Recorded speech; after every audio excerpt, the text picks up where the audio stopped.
입니다. 뉴스의 외전 늘 함께해 주시는 패널 두 분 소개해드리겠습니다. 배종찬 인사이트 K 연구소장 자리해 주셨습니다. 안녕하세요. 안녕하십니까. 김민하 시사평론가 모셨습니다. 안녕하세요. 안녕하세요. 굉장히 날씨 추워졌어요. 네, 너무 좁습니다. 이게 날씨가 뭐 종잡을 수가 없어요. 그러니까 이게 뭐 심장까지 떨리는 그런 추운 날씨인데 그래도 KBS 가까이 오면서 또 마음이 풀어졌어요. 시사회가 있으니까요. 그럼요. 네. 근데 별로 평상시에도 취해 안 딸 것 같긴 해요. 네, 김민하 평론가. 네. 요즘에 난방비 때문에 너무 시끄러워가지고 이제 집에 있으면은 이제 난방이 돌아가지 않습니까? 네, 그렇죠. 바닥이 좀 뜨끈해지고 이러죠. 그러면 괜히 내가 잘못한 것 같고, 괜히 죄책감이 들고 뭔가 잘못되는 것 같다 이런 생각이 이제 들거든요. 근데 시사회에 오면은 그런 생각이 없이 이제 안심할 수 있다. 근데 혹시 또 모르죠. KBS도 이제 난방비를 아껴야 될지 모르기 때문에 어떻게 해야 될까 고민이 큽니다. 난방비 지금 아껴야 되는 상황이에요. 난방비가 보니까. 좀 비쌀 때는 난방을 입으면 좋더라고요. 하여튼 춥지 않도록 KBS는 따뜻하게, 특히 시사회는 더 따뜻하게 그렇습니다. 해드리도록 하겠습니다. 세계에서 제일 따뜻한 프로그램이죠. 네, 알겠습니다. 자, 설 명절 이후에 윤석열 대통령이 이른바 식사 정치가 다시 활발해지는 분위기예요. 일단 시점이 참 묘하긴 해요. 네. 그러니까 아랍에미리트 순방 다녀오고 난 다음에 순방 성과를 뭐 강조하거나 여당 지도부나 아니면 여당 국회의원들하고 뭔가 교감을 나누는 거는 뭐 있을 수 있는 일이라고 보이는데 지금 국민의힘 내부가 전당대회 때문에 굉장히 시끄러웠었던 상황이잖아요. 뒤숭숭하죠. 네. 이런 상황에서 대통령이 연이어 식사 정치를 한다? 이거 어떻게 봐야 됩니까? 그거 뭐 소통이라고 할 수 있습니다. 뭐 식사 소통이고 또 초선 의원들도 만나고 지도부도 만나고 또 김건희 여사는 여성 의원 한 10여 명 만나고 여튼 그 만나고 이렇게 소통하는 건 좋다고 봅니다. 그런데 이제 우리가 대통령에게 또 국민들이 기대하는 것도 있습니다. 뭐 대통령이 완벽하게 할 수는 없지만 결국 대통령의 이 소통은 삼축 소통이거든요. 하나는 이제 여당의 소통이 있고 또 하나는 뭐 국민의 소통이 있고 또 야당의 소통이 있다면 뭐 대통령이 국민과의 소통은 어떤 식으로든 적극적으로 하려고 그렇게 노력하는 모습으로 보고 그건 뭐 이제 국민들이 평가하면 되니까 다만 이제 그래도 요즘 같이 뭐 난방비 이야기도 했습니다만 이런 난방비와 관련된 예산 관련 어떤 식으로 이것을 바우처가 됐든 지원을 할지 여부 이런 것만 하더라도 야당과 또 소통할 수밖에 없거든요. 그런데 야당과의 소통이 너무 꽉 막혀 있다는 거. 또 한편으로는 여당과의 소통을 하지만 뭔가 여당 전체가 아니라 여당의 일부분과의 소통은 아닌가. 결국 우리가 쉬운 건 아닙니다만 대통령의 소통은 좀 골고루 좀 고르게 됐으면 하는 그런 바람이 있습니다. 알겠습니다. 또 김건희 여사도 사실 공개 행보를 하고 있는 상황이기도 하잖아요. 여성 의원들을 한 10명 정도 만났다고 하죠. 뭐 짜장면 식사 같이 하면서 아주 화기애애하게 분위기를 이끌어갔다 이런 얘기도 들리는데요. 근데 비윤석열계로 꼽히는 초선 의원들이 이번 만찬에 참석한 것을 두고서도 해석이 좀 나와요. 그런데 또 이준석계라고 불리는 허은하, 김웅 의원은 또 불참했어요. 이거 어떻게 봐야 됩니까? 그러니까 언론은 이제 비윤계 의원들과의 식사도 했다 뭐 이렇게 쓰는데 정확히 이제 그렇게 볼 수 있는 것이냐 여러모로 의문입니다. 그러니까 사람을 놓고 지금 국민의힘에 비윤이 있습니까? 그러게 말이에요. 이제 사람을 놓고 뭐 이 사람은 비윤이야, 친윤이야, 뭐 범윤이야, 뭐 나준, 반윤이야, 뭐 이렇게 하기도 어렵고. 그래서 다양한 면이 있는 건데 특히 이제 이 초대를 받았다고 하는 그 비윤 인사로 분류되는 분들도. 자기 색깔이 최근에 뭐 그렇게 막 뚜렷하다든지 뚜렷한 주장들을 막 했다든지 또는 이제 어떤 의원의 경우에는 원래는 친유계인데 최근에 이제 탈친유 뭐 선언을 한 분이고 뭐 이렇단 말이죠. 그런 것들을 탈친유도 있어요. 뭐 그렇다고 하더라고요. 난 더 이상 유승민계가 아니다라고 선언을 하셨다는데 그런 것들을 종합을 해보면 지금 당장 껄끄러운 주장을 하고 있는 사람들은 또 안 만난 거예요. 그러니까 대통령이. 그러니까 저는 이제 이렇게 다양한 어떤 만남을 가지는 건 좋은데 배 소장님 말씀하신 거와 마찬가지로 이게 이 만남의 어떤 명분이라든가 의미가 우리 대통령은 비윤도 만나 이런 게 아니라 이게 어떤 성격이다라는 게 있어야 되는 거거든요. 그러니까 이번에 사실은 핑계가 좋았지 않습니까? 아랍에미리트 순방 성과가 있으니까 굉장히 큰 어떤 액수의 투자를 받았으니까 거기에 대해서 이제 이 앞으로 국회가 잘 뒷받침해주면 좋겠다라는 의미의 만남이라면 그럼 여당뿐만이 아니고 사실은 야당도 불러가지고 왜냐하면 국회 다수당은 지금 야당이니까 이걸 기회로 해가지고 얘기하는 어떤 자리를 만들었으면 또 얼마나 그게 보기 좋은 모습입니까? 그리고 이 당내 사람들을 만난다고 하더라도 전당대회 앞두고라는 어떤 조건이 있으면은 좀 그래도 이제 유력한 주자들을 좀 불러가지고 만남을 갖는다든지 뭐 이건 아마 후보 등록하고 이러면 뭐 어떻게 될지 모르겠지만 또 어렵겠죠. 근데 전당대회 본격적으로 들어가면. 근데 그런 자리를 좀 더 이 노출시키는 방식으로 뭐 보여준다든지. 근데 그게 뭐 껄끄럽다고 하면은 어쨌든 이 상황을 좀 이 정리하는 화합의 자리로 만드는 그런 모습을 보여주려고 노력하는 그런 자리여야 되는데 또 그런 것 같지도 않고. 네. 지금 말씀하신 또 이제 김건희 여사의 경우에는 저는 뭐 김건희 여사도 적극적으로 이렇게 사람들 만나고 뭐 그럴 수 있는데 전제 조건이 좀 있어야 된다고 보거든요. 그게 뭐냐면 분명히 대선 때 이제 조용한 이런 뭐 이 내조라고 해야 될까요? 뭔가 네. 그런 역할을 한다고 했는데 그것에 대한 설명은 있어야 되지 않는가? 그러니까 역할을 하지 말라는 게 아니고 역할을 할 수 있는데 국민들은 어쨌든 김건희 여사가 좀 이렇게 최소한의 어떤 역할만 하는 것으로 지난 선거 때 인식을 했었는데 그렇지 않은 상황이 됐다고 하면 김건희 여사가 직접 내가 이 해보니까 가만히 있을 수만은 없는 입장이다라는 것을 설명을 하고 하필이면 여성 의원들만 이렇게 만나는 것에 대해서도 네. 그 취지나 명분에 대해서도 적극적으로 설명을 하고 이런 게 돼야 또 이런 활동에 정당성이 생기는 거거든요. 근데 그런 것들이 없이 뭐 스리슬쩍 뭐 넘어가듯이 뭐 이렇게 된 거에 대해서도 저는 상당히 좀 여러모로 허점이 많이 노출이 된 거다라고 생각을 합니다. 이런 발언 김민하 평론가니까 하는 거 아닌가 싶은 생각도 있어요. 이미 다 그 단계 넘어간 거 아닌가 싶은데요. 근데 저는 이제 계속 생각이 나더라고요. 이게 그러니까 이 보다 보면은 김건희 여사 활동할 수 있는데 근데 그때 그 얘기는 어떻게 됐지? 자꾸 이제 생각이 나는 거죠. 아마 그런 국민들도 많이 있을 거라고 저는 생각합니다. 네. 근데 윤 대통령이 여당 지도부와 만났을 때 국민의힘 전당대회에 참석하겠다 이런 뜻을 밝혔잖아요. 이게 뭐 선거법에 위반되는 건 아니다 이렇게 그렇습니다. 얘기는 하고 있지만 뭐 과거 박근혜 전 대통령도 참석한 적이 있다고 하잖아요. 예. 근데 뭐 지금 나경원 전 의원이 결국 불출마하는데 대통령실도 일정하게 영향을 미쳤다는 얘기가 나오고 있는 상황이잖아요. 그래서 뭐 당무 개입 논란까지 이뤘던 상황인데 맞습니다. 윤 대통령이 전당대회 흔쾌히 참석한다고 얘기했다는 발언 이게 어떤 의미로 해석해야 됩니까? 글쎄 뭐 대통령의 관심으로 이해할 수도 있겠죠. 네. 대통령이 뭐 당의 총재나 공식적인 직함이 있는 건 아닙니다만 여당의 이 현직 대통령이고 그리고 그만큼 전당대회가 중요하고 많은 당원들이 참석하니까 갈 수 있습니다. 근데 자꾸만 이제 김민하 평론가와 제가 이제 조언을 드리는 것은 그래 어떻게든 대통령의 소통이 또 잘 돼야 나라가 무럭무럭 이렇게 잘 될 수 있는 길이기 때문에 계속해서 그런 차원의 이 분석을 드릴 수밖에 없는데 이런 말이 있습니다. 이해를 사야지 오해를 사면 안 된다. 그러니까 어떤 의미입니까? 이해를 사야지. 그러니까 어떤 소통이라는 것은 상대방의 understanding, 공감을 살 수 있는 이해가 돼야 되지. 그래? 저게 그러면 초선 의원들을 허나 김웅을 뺐다면은 뭐 나경원 전 의원에게 쓴소리를 한 사람만 만난 건가, 격려를 해준 건가? 그러니까 이게 이런 오해가 나올 수도 있거든요. 오해를 살 수도 있거든요.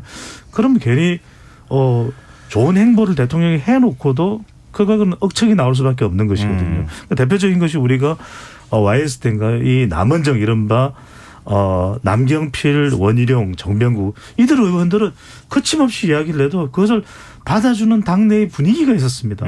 그래서 그걸 통해서 당의 세신 동력으로 삼았거든요. 저는 그게 중요한데 지금은 정병국 전 의원은 어디로 갔나요? 남경필 전 지사는 어디로 갔나요? 이제 원희룡 장관이 남았는데 원희룡 장관은 지금 본인의 행보가 또 너무 바쁘거든요. 그런데 여기서 저는 핵심적으로 이것만 말씀드리고 싶습니다. 왜 오바마 대통령이 지지율도 높은데 거침없이 본인이 하고 싶은 대로 해도 되는데도 불구하고 국민들이 보는 앞에서 공화당 의원을 찾아가서 햄버거를 나눠 먹으면서 오바마 케어를 강조했을까? 국민들이 본다는 것이거든요. 그러니까 저는 이 YS가 그렇게 민주화의 열사로서의 투사로서의 역할도 했지만 그 쓴소리를 다 받아들였다는 것 그것 자체가 민주주의가 되는 것이죠. 알겠습니다. 뭐 어찌 생각해 보면 그동안에 윤심 논란이 굉장히 시끄러웠었고 윤 대통령의 마음에 특정 후보가 다 뭐 가지고 갔다. 그래가지고 뭐 관저 만찬을 했니 안 했니 가지고 후보들끼리 싸우는 이런 상황이잖아요. 그러니까 그렇게 하면서 당이 좀 어수선해졌는데 대통령이 당을 좀 결속하고 그동안에 흐트러진 것들 좀 다잡을 필요가 있다. 뭐 이런 판단도 좀 깔려 있을까 싶기는 한데 이게 또 달리 보면 또 다르게 해석될 여지가 있는 거잖아요. 내 마음을 더 소통을 하면서 그대로 전달하기 위해서 만났다고 또 해석할 여지가 있어서 네. 참 하여튼 논란이 있는데 이제 미래 얘기도 해보죠. 지금 나경원 전 의원이 어찌됐든 간에 전당대회 불출마 선언을 한 거잖아요. 이제 유력 그 당권 주자 2명은 김기현, 안철수 이렇게 좁혀질 수밖에 없는 상황이 됐는데요. 일단 나 전 의원이 불출마 선언한 이후에 당심이나 민심이 어떻게 변했을까? 지금 주목할 만한 여론조사 결과가 나왔어요. 김민하 평론가께서 먼저 좀 설명을 해 주시죠. 네, 리얼미터가 미디어 트리뷴 의뢰로 지난 25일부터 26일까지 이틀간 전국 성인 남녀 1,009명을 대상으로 조사를 했는데요. 이 중에 자기가 이제 국민의힘 지지층이다라고 밝힌 이 사람은 422명이었습니다. 예. 그러면 이게 뭐 전국 성인을 대상으로 한 여론조사지만 국민의힘 지지층에서 김기현 의원 그리고 안철수 의원 각각 얼마나 이제 좀 지지를 획득했느냐에 대해서는 샘플이 이제 422명이 되는 거겠죠. 네. 일단 김기현 의원은 국민의힘 지지층에서 40% 당대표 지지도 1위를 차지를 했고요. 안철수 의원은 33.9%였는데 이게 직전 조사하고 비교를 하면은 16.7%포인트가 증가를 한 겁니다. 그러니까 나경원 전 의원의 지지세가 상당히 이쪽으로 옮겨갔다. 이런 해석이 가능한 그런 상황으로 보이는데 네. 이 김기현 의원, 안철수 의원 지지율 격차는 직전 조사에서 두 사람 놓고 봤을 때는 23%포인트 수준이었지만 이번 조사에서는 오차 범위가 이제 플러스 마이너스 4.8%포인트인데 예. 이 아니라고 할 수 있는 6.1%포인트로 좁혀졌다. 이 내용이고요. 예. 그다음에 다른 후보들 유승민 전 의원의 경우에는 8.8%로 3위, 황교안 전 대표 4.7%, 윤상현 의원 3.2%, 조경태 의원 1.8% 순서였습니다. 그리고 이제 가상 양자 대결을 해보면은 예. 김기현 의원이 48%, 안철수 의원이 40.8%로 나타났는데 이 두 후보 간 격차가 그럼 7.2%포인트니까 역시 이제 오차 범위 내인 것으로 판단이 되는 것이죠. 이 여론조사들 자세한 내용은 중앙선거 여론조사 심의 홈페이지를 참조하시면 되겠습니다. 네. 분석을 좀 해주세요. 네, 예. 나경원 의원, 안철수 의원의 지지율이 지금 2배 가까이 올랐거든요. 그렇습니다. 이거 이제 다자 대결 구도인데 예. 다자 대결에서는 그만큼 안철수 의원의 경쟁력이 부각되고 증진됐다. 이렇게 해석을 할 수가 있는 거죠. 왜냐하면 네. 나 전 의원이 비워놓은 자리가 안철수 의원 쪽으로 옮겨가서 이제 지지가 된다. 이렇게 이제 해석을 할 수가 있거든요. 네. 근데 이제 문제는 결선 투표입니다. 근데 결선 투표 조사 결과를 보면은 다자 대결 구도에서의 약진과는 다르게 김기현 의원이 7.2%포인트라고 이야기를 하셨죠. 그죠? 안철수 의원이 이기는 결과는 나오거든요. 물론 이건 오차 범위 내입니다. 네. 그래서 오차 범위 내에 팽팽하다고 볼 수 있는데 그러면 나경원 전 의원이 이 불출마 선언을 하기 전인 25일 전에 실시된 조사는 가상 양자 결선 투표 대결에서 안철수 후보가 이기는 결과가 나온 것도 있었는데 왜 그러면 좀 달라졌을까? 불출마 선언 이후에. 저는 이게 이제 이렇게 뭉쳐지는 거죠. 결국은 나경원 전 의원의 지지층들이 고스란히 이 유지된 채 안철수 의원에게 지지를 한다. 당원으로 친다면 이제 당원 투표가 되겠죠. 네네. 그게 유지될 것인가? 그것을 이 조사에서 확인할 수 있는 겁니다. 그러니까 결선 투표에는 지지층들만 놓고 보면 한교안 지지층, 윤상현 지지층이 김기현 의원 쪽으로 옮겨갈 그런 경향들을 파악할 수가 있고 네. 안철수 의원 쪽으로는 일부 유승민 전 의원 지지층 또 일부 나경원 전 의원 지지층이거든요. 결국 네. 이 조사에서는 오차 범위 내이기는 하지만 수치상으로 김기현 의원이 앞서는 거. 결국 지지층들의 결집도라고 볼 수 있거든요. 그러니까 항상 이제 거론되는 것이 안철수 의원이 피담한 꽃이 되어서는 안 된다. 항상 단일화라는 꽃은 잘 피웠어요. 네. 근데 본인을 향한 독립화, 본인으로 결집되는 결집화, 이 꽃을 잘 피우기 위해서는 적극성이다. 결국 나경원 전 의원을 지지하려고 했던 그 사람들을 얼마만큼 실제 3월 8일 전당대회 투표까지 끌고 오느냐. 네. 이 결집도가 중요한 것이죠. 네. 김민하 평론가 어떻게 보세요? 당원들 사이에 아마 이런 대립 구도가 형성이, 그러니까 양쪽의 담론 중에 뭐가 더 우세하냐가 이제 가르겠죠. 이쪽은 이제 김기현 의원 쪽은 어쨌든 윤심 코드가 맞는 대표가 꼭 필요하다라는 당원들 사이 어떤 여론이 우세하면은 이제 김기현 의원이 이기는 것이고, 안철수 의원은 지금 뭐 안철수의 역할론 이런 거 다 있지만 나경원 전 의원한테 예, 윤석열 대통령 그리고 대통령실 그리고 장제원 의원 등의 윤핵관들이 너무한 거 아니냐. 너무한 거 아니냐. 이게 이제 얼마나 적용하느냐의 문제일 것 같은데 근데 지금 주목해야 될 거는 이거는 결국 여론조사거든요. 국민의힘 지지층을 대상으로 한 여론조사거든요. 근데 실제 당원 구성하고 이 지지층 아까 뭐 이 국민의힘 이 샘플 422명의 구성하고 정확하게 일치할 것이냐 그것도 모르는 거예요. 근데 제가 그냥 평론가 입장에서 뭐 이거는 뭐 감이 결국은 감이겠습니다만은 네. 감으로 볼 때는 실제로 전당대 투표를 하면은 조직화되어 있는 조직표가 훨씬 더 큰 영향을 발휘할 것으로 저는 생각이 되거든요. 네. 그렇다고 하면 기본적으로는 지금 이 여론조사에서 드러난 김기현 의원의 우위가 아마도 실제 당원 투표하면은 조금 더 부각된 형태로 조금 더 우위에 쏠림이 있을 수가 있는 상황이다. 지금 그렇게 봐요. 그러면 남은 기간 동안에 어디에 이제 중점을 두고 안철수 의원이 캠페인을 하느냐. 굉장히 중요한 것인데 이 조직표를 이길 수 있는 정도의 그러한 여론 형성을 만들 수가 있느냐 상당히 좀 어려운 과제일 것으로 저는 생각을 합니다만은 어쨌든 그게 관건이 아닐까 싶습니다. 뭐 이른바 이제 김민하 평론가 얘기하셨지만 김기현 의원은 계속 이른바 윤심팔이를 해야 되는 상황. 그러니까 윤심은 나한테 와 있다 이렇게 얘기를 하고 계속 그걸 강조하는 뭐 결국 당원들한테 그런 방식으로 호소를 할 거고 또 오늘 안철수 의원이 얘기를 했던 것처럼 김기현 의원을 향해서 저는 윤심팔이를 싫어한다. 윤석열 대통령에게 힘을 보태겠다 이렇게 얘기를 했거든요. 그러니까 뭐 법륜 이렇게 표현하기도 참 애매한데 어찌 됐든 대통령의 윤석열 정부의 성공을 위해서 가장 적임자는 나다. 이거는 공히 강조를 하고 있는 분위기예요. 그렇죠. 그런데 그런 마음을 가지지 않을 당권 도전 후보가 있겠습니까? 나경원 전 의원도 용기 있게 내려놓는 이유는 윤석열 정부의 성공을 위해서다라고 이야기를 하고 있고 윤상현 의원이나 한교안 전 총리도 마찬가지일 겁니다. 그런데 결국 두 가지인데 하나는 바로 김민하 평론가가 예리하게 지적을 했던 당원의 구성. 대체적으로 지금 나오고 있는 이야기는 TK 또 영남 PK 쪽에 이 당원들의 비율이 대체적으로 거의 한 절반 가까이 육박하지 않느냐. 네. 연령대로 보면 20대, 30대, 40대가 이준석 전 대표의 동료로 이 당원 가입을 많이 하긴 했지만 그래도 50대, 60대, 70대 이상이 절반 이상 거의 60% 가까이 된다. 이렇게 중론이거든요. 네. 그다음에 이게 결과적으로는 조직력이 있는 후보가 유리한데 중요한 건 이걸 것 같아요. 이 안철수 의원의 딜레마는 나경원 전 의원의 지지층, 유승민 전 의원의 지지층을 받으면 좋은데 그렇게 되면 어떻게 되냐면 안철수 의원의 이 당권 도전 성격 자체가 비윤이나 자칫 반윤이 돼버릴 수 있어요. 그러니까 받을 수도 없고 안 받자니 뭐가 좀 부족한 것 같고 이러지도 못하고 저러지도 못하고 이런 어려운 상황인 거죠. 네. 그러니까 이게 이런 것 같아요. 지금 이제 친윤이랑 범윤 뭐 이런 구분에 대해서 말씀하셨고 다들 친윤을 자처한다고 말씀하셨지만 그 결국 그 누가 이 윤심 후보냐를 가르는 그 코드가 누구랑 맞느냐는 결국 대통령이 결정하는 거거든요. 이 상황 속에서 이 맥락은 네.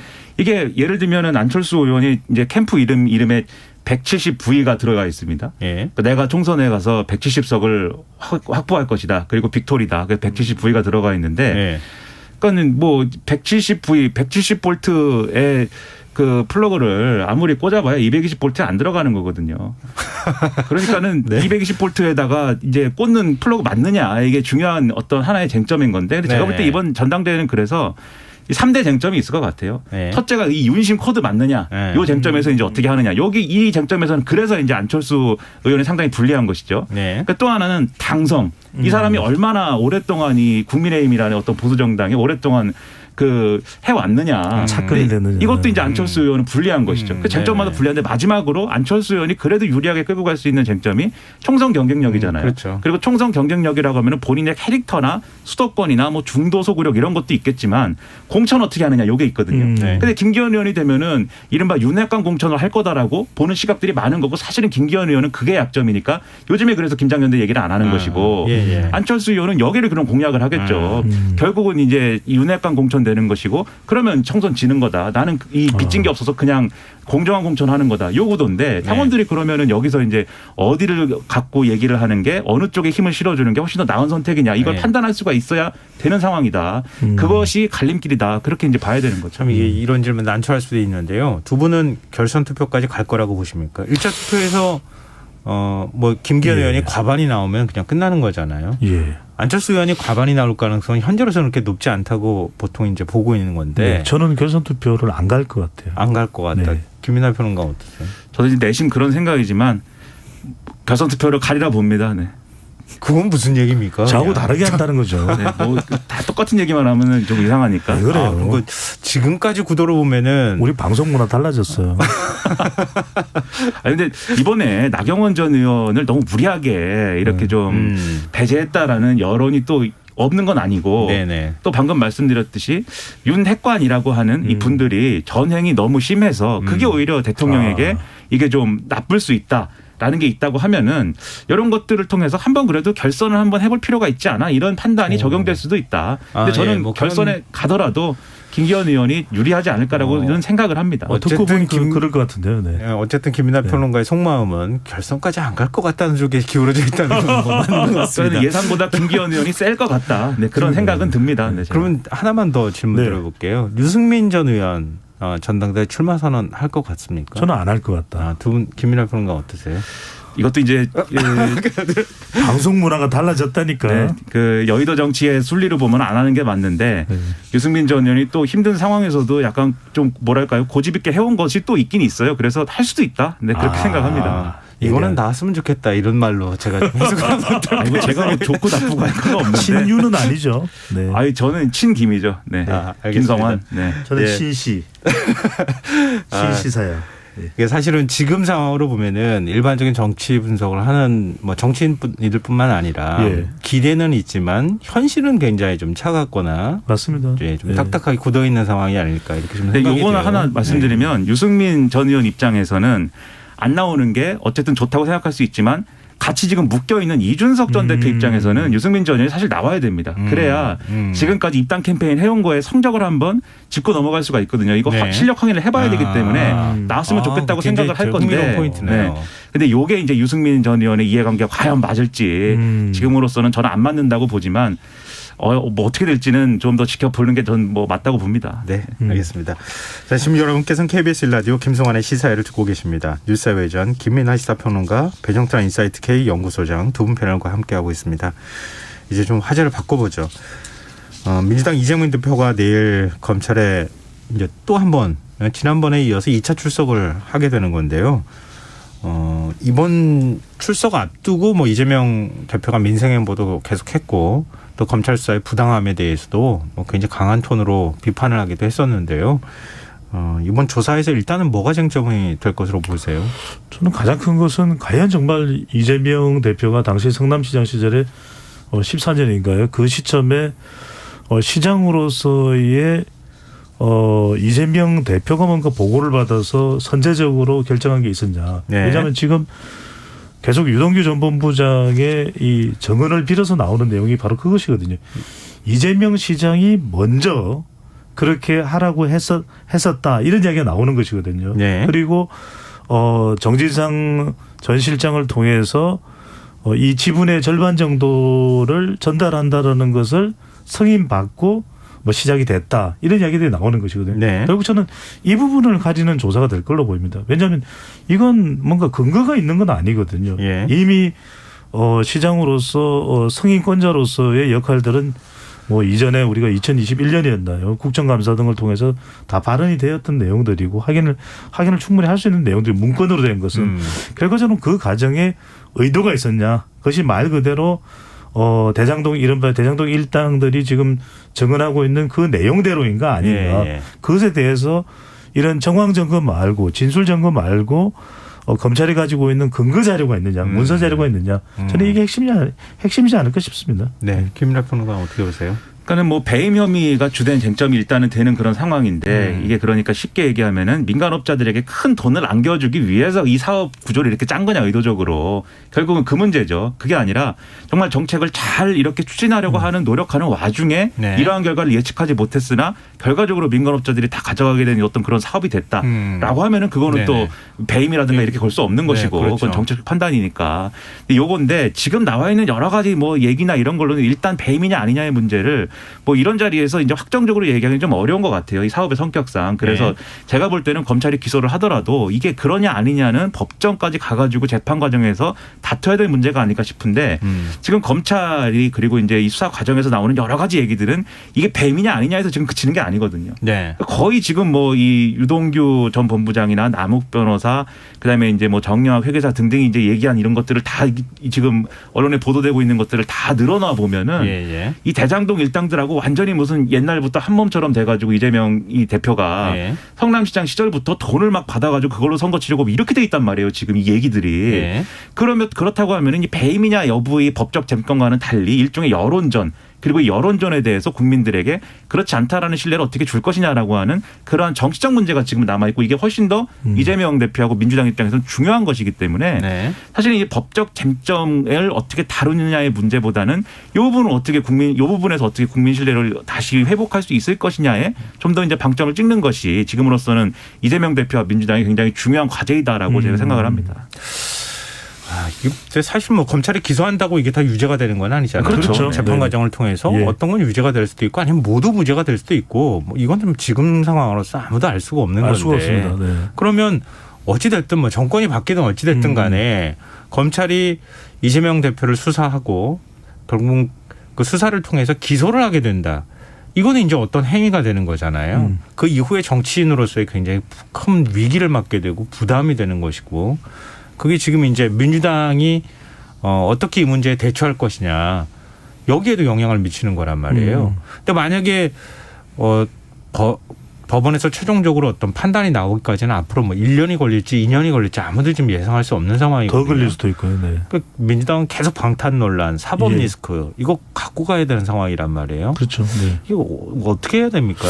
민주당 입장에서는 이재명 대표가 뭐 민생 강조하는 것도 그거에 예. 한 대응 카드로서 맞습니다. 얘기하는 것 같은데. 딱히 해법은 없어요. 예. 딱히 해법은 없는데 지금 이재명 대표가 지난번에 27일이 아닌 28일 검찰 출두에 응하겠다고 한 것도 민생행보인 마포구, 서울 마포구 망원동에서 이제 발표를 했던 내용이고요. 네. 지금도 지역 지방에 이 민생행보를 하거든요. 이게 두 가지입니다. 하나는 뭐냐면 힘의 비례를 맞춰야 되는 전략. 왜 그런지 하면은 결국 검찰의 전면적인 수사에 대해서 이재명 대표가 개인으로 맞서기엔 참 어려운 것이거든요. 힘이 네.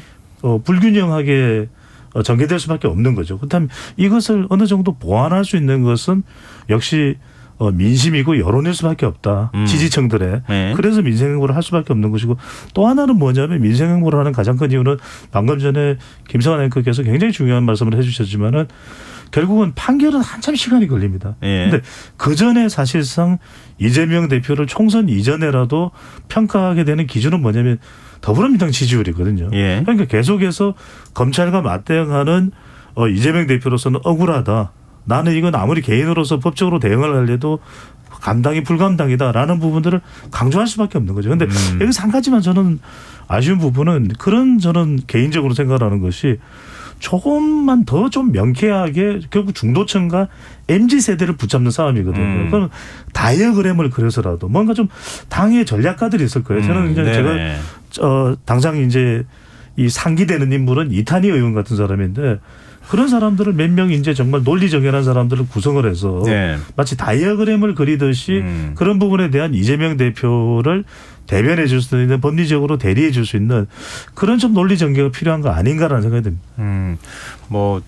뭐랄까요. 이재명 대표가 지금 검찰 수석 전에 철험의 의원들하고 만났다고 얘기하기도 하고 당내 의원들한테 편지를 보내서 기본사회위원회 이제 기본사회 만들자고 지난번에도 예. 신년 기자회견 때도 강조했잖아요. 예.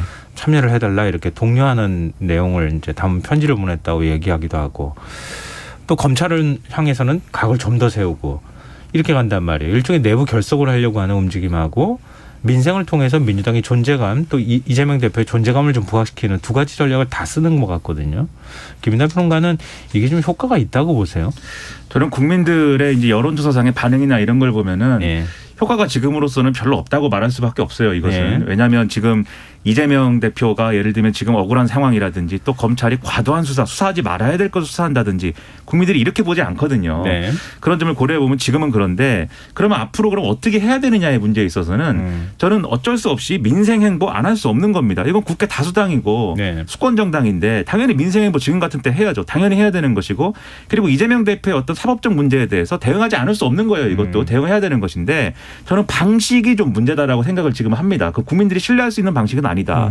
예를 들면 검찰 수사 문제에 대해서 법리적인 문제를 해명을 계속 차분하게 합리적으로 하면 됩니다. 예를 들면 이 혐의는 맞지 않다. 이 혐의는 이렇지 않다. 이걸 해명해 가면 되는데 지금 물론 그걸 하고 있어요. 그런데 그 위를 덮어버리는 게 지금 수사가 덮어요. 수사. 네. 레토릭이 덮어버려요. 그게 네. 뭐냐면 검찰권 남용이라든지 검찰 독재라든지 검찰의 정치보복이라든지 이런 수사들이 있지 않습니까? 그리고 요 얘기를 국민들이 들으면은 어떤 법적 쟁점에 대한 어떤 나름대로의 판단을 한다기보다는 아 지금 자기들이 살려고 검찰하고 싸우려고 하는구나. 이 이미지만 사실은 박혀버리거든요. 그러니까 이렇게 할 것이 아니다라는 생각이 들고 그리고 민생행보라고 했을 때는 이 민생행보에 집중하는 어떤 그 이제 공간에서는 그 공간과 그 순간 그 사건에서는 그 민생에 대한 이슈가 나와야 되고 얘기가 대안이 나오고 해법이 나와야 되는 거죠. 근데 네. 보면은 이재명 대표가 이제 계속 이제 이 지역에 가서 지금 민생행보 하잖아요. 거기서 뭐 즉흥 연설도 하고 뭐 이렇게 하는데 즉석에서 얘기도 하고 뭐 질문에 답변도 하고 하는데 네. 결국 거기서 이제 그 정치 보복이다 하거든요. 그러면은 거기서 민생에 대한 여러 가지 내가 경기도지사도 지내봤는데 이 현장에 이 시장에 이런 해법도 필요하고 아마 이런 어려움도 있을 텐데 내가 고려하고 있습니다. 이런 얘기 다 그 검찰 얘기로 이 덮이는 거잖아요, 사실은. 그러면 네. 이 일정은 왜 했냐 이렇게 되는 거거든요. 이런 점들을 볼 때 좀 더 전략적으로 이 취할 것은 취하고 버릴 것은 버리는 이런 접근이 필요한데 그걸 못 하고 있어서 지금 국민들의 신뢰가 다시 회복하기가 어려운 그런 여론조사나 이런 것들이 나오고 있는 거다라고 생각합니다. 네. 아마 시간상으로 이게 마지막 주제가 되지 않을까 싶은데요. 네. 근데 이재명 대표는 결국 검찰 수사를 받고 본인 스스로가 말했던 것처럼 기소를 당하고 뭐 사실 이번에는 구속영장 청구까지 갈 것이다 이런 얘기까지 나오고 있는데 지금 비명계 쪽에서 조금 더 목소리가 높아지고 있는 분위기예요. 세력화 움직임도 있고요. 예를 들면 비명계 의원 모임이 민주당의 길이 오는 30일 토론회 한다고 하기도 하고 뭐 문재인 정부 시절의 인사들이 사의제라는 걸 만들기도 하고 민주주의 4.0에서 뭐 모임을 했다고 한다거나 이런 얘기도 계속 나온단 말이에요. 당원 80조 문제하고 같이 연결되는 것 같은데요. 내년 총선까지 과연 이재명 체제로 갈 수 있겠느냐.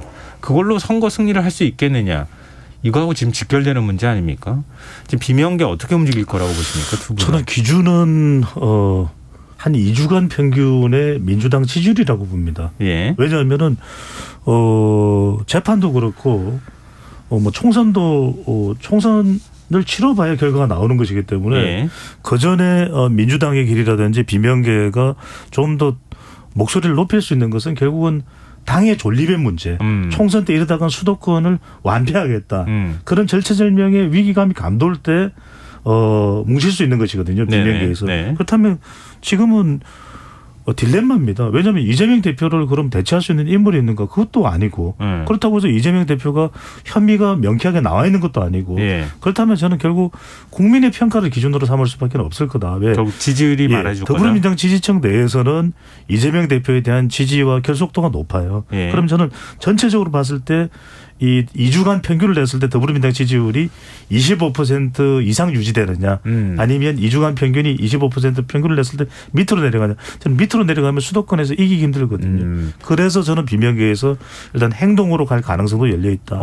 네, 김민하 평론가 어떻게 전망하세요? 저는 뭐 여의도 정치의 순리로 보면은 당연히 이제 이른바 비명계로 분류되는 이분들이 이 일종의 이제 플랜 B를 형성하는 구도로 이제 가려고 하는 것이고 그 네네. 순차적으로 그걸 간다고 보는데 근데 국민들이 볼 때는 예를 들면 이재명 대표 이 체제가 다른 사람이 대표하는 체제로 바뀐다고 해서 지금 민주당을 또 이렇게 대안적인 어떤 세력으로 볼 수 있는 조건이 마련되어 있느냐 그렇지도 않아요 사실. 이른바 이 비명계라고 하는 분들도 과거에 이제 이전 정권에서 맡았던 역할이라든가 그때 이제 어떤 가졌던 국민들의 이미지나 이런 걸 보면은 결코 뭔가 그래도 대안적이야 뭔가 믿을 수 있어 이런 거 아니거든요 지금. 네. 그렇다고 하면 저는 사람이 중심이 되는 그런 논의를 하기보다는 이 조건 민주당이 그럼 앞으로 어떻게 해야 되느냐 모임 이름도 민주당의 길 아닙니까? 예. 그러니까 민주당이 어떤 길을 걸어왔고 어떤 길을 걸어오다가 어느 부분에서 잘못해서 정권을 잃었고 이 정권 잃은 거를 앞으로 어떻게 보완해가지고 다시 신뢰를 회복할 것이냐 이 얘기에 중점을 놓고 이 얘기를 하다 보면 네. 저는 이재명 대표의 뭐 문제라든지 뭐 이른바 플랜 B라든지 당원 80조라든지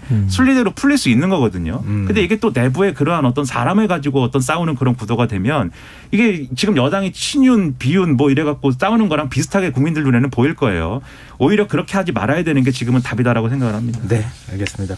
이번 주말 이재명 대표 검찰 출석 이후에 다음 주 민주당 지지율이 어떻게 바뀔지 또 국민의힘 당권 후보들 지지율 추이가 어떻게 될지 계속해서 좀 저희가 지켜봐야겠습니다. 또 저희가 또 분석해드리기도 하고요. 자, 오늘 뉴스의 외전 여기서 마무리하겠습니다. 지금까지 김민하 시사평론가 배종찬 인사이트K 연구소장 두 분 패널과 함께했습니다. 고맙습니다. 고맙습니다. 감사합니다.